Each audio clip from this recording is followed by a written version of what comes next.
Alhamdulillahi Rabbil Alameen, As-salatu was-salamu ala khatamin nabiyyin wa ala alihi wa sahbihi ajma'in, amma ba'd, fa'auzu billahi minash shaitanir rajim, bismillahir rahmanir rahim. Qala Allah ta'ala fi Surah Al-E-Imran, وَسَارِعُوا إِلَى مَغْفِرَةٍ مِّن رَّبِّكُمْ وَجَنَّةٍ عَرْضُهَا السَّمَاوَاتُ وَالْأَرْضُ أُعِدَّتْ لِلْمُتَّقِينَ. Translation: and race to forgiveness from your Lord and paradise, the extent of which is as the heavens and the earth, prepared for those who fear Allah. In this part of Surah Al-E-Imran, the battle of Uhud is described, but in between Allah subhanahu wa ta'ala is describing the characteristics for the Muslims that can result in the worldly and hereafter success for the Muslims. Muslims left some commandments of Prophet Muhammad sallallahu alaihi wasallam that resulted in the defeat in the battle of Ahad. In today's ayah, Allah subhanahu wa ta'ala is commanding us to race and compete for the maghfirah, for the forgiveness and for the Jannah.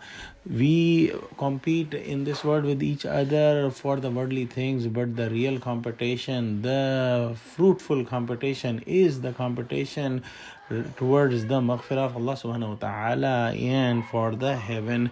And this competition can be won if we leave the things that Allah commanded to leave and acquire the thing that Allah commanded to acquire. The interest Allah subhanahu wa ta'ala has commanded us to leave, so we must leave interest and we must try to get the fear of Allah and try to get the taqwa of Allah. We must leave all the bad deeds and try to acquire all the good deeds so that we can get the Jannah. The Jannah or paradise is hard to be understood in this world, and we can have some idea about paradise with the help of some hadith of Prophet Muhammad sallallahu alaihi wasallam. He said that the paradise has the things that no human eye has ever seen, no human ear has ever heard, and no human heart even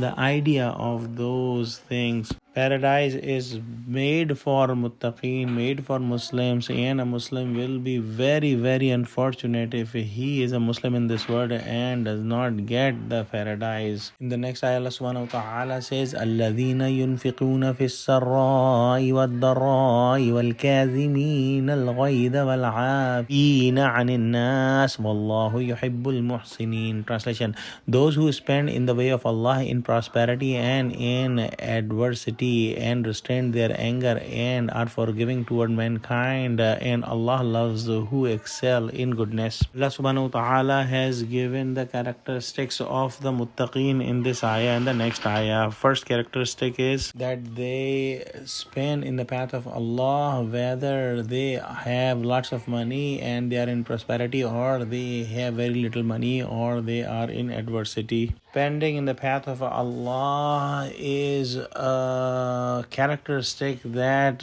people have, and it does not depend on the total amount of wealth one keeps. The second characteristic Allah subhanahu wa ta'ala says that they restrain their anger.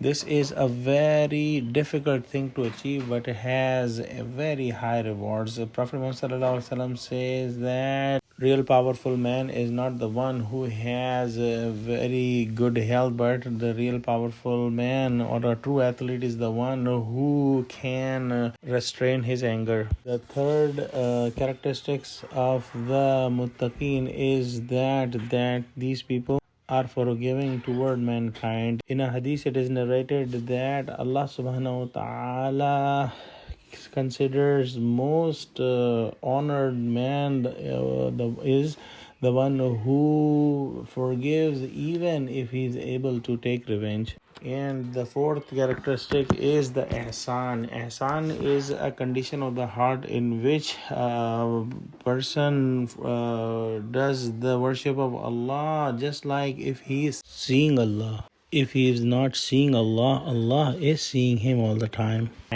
So let's pray that Allah give us all these characteristics of muttaqeen, and Allah take us to the paradise that Allah has built for the muttaqeen. Ameen.